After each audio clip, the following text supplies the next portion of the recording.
I've found a way to utilize the juice produced from tri-foliate oranges, and that's what today's video is about. These are the oranges, and I was unable to find very much information about whether they are in fact edible or not. Many sources said not. One or two said they thought they were poisonous.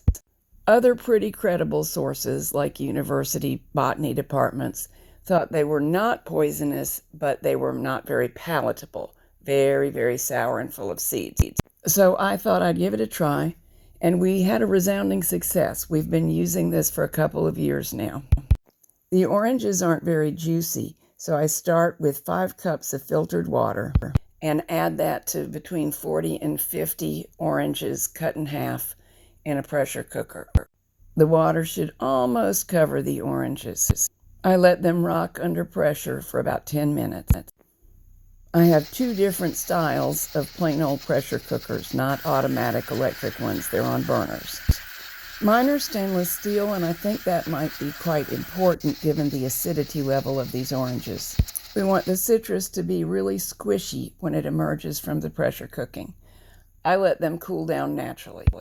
I'll be including things not to do so that you don't make some of the mistakes I had to learn by trial and error. Don't use a food mill, don't use a blender. Too much gummy residue results, and you end up having to strain again. Just pour everything in the pot into a sieve, over a bowl of course. Strain out all the material, saving all the liquid, and press down a little bit with a wooden spoon or your hand to make sure that you do salvage all of the liquid. The resulting juice is both sour and bitter, so you'll want to sweeten it. Probably that sourness and bitterness indicates high nutrient levels, but there is no place that I've found that we can check that at. Return the salvaged liquid to the pot and sweeten it to taste. I use monk fruit because we can't use sugar in our household. We also avoid artificial sweeteners, but I've been able to get this organic monk fruit that is just monk fruit and nothing else, and that works for us. If sugar works for you, I'm sure it would be just as good flavor-wise. To accomplish the sweetening, pour the juice back in the pot and heat it so as to disperse the sweetener evenly. Then pour it into jars. The jars on the right are 1.5-pint jars. The one on the left is a pint jar. So I got 5 pints total out of about 100 fruits using this method. Because there isn't any information available that specifies acidity level, and because I did not use sugar, I do not myself believe this safe to can, but it stores fine in the refrigerator for a very long time, at least a month, and of course freezing is an option.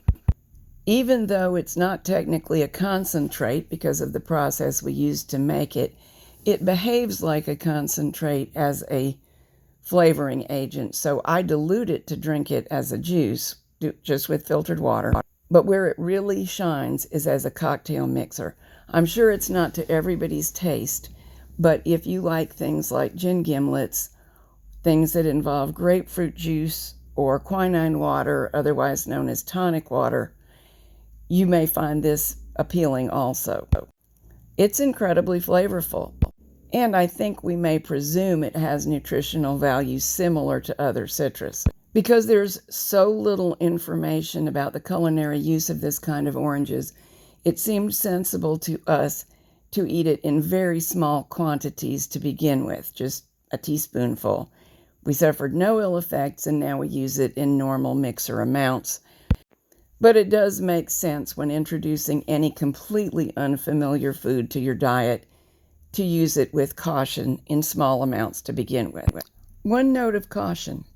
Although I have had no difficulty with the pressure cooker valves getting clogged, because of the amount of gummy residue that comes out of the oranges when you process them, I do not think it would be wise to leave the room and just put your pressure cooker on a timer.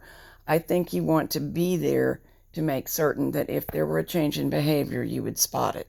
Should the steam valve and the safety valve both get clogged, you would hear the steam stop exhausting. If it does, of course, we would immediately turn off the heat.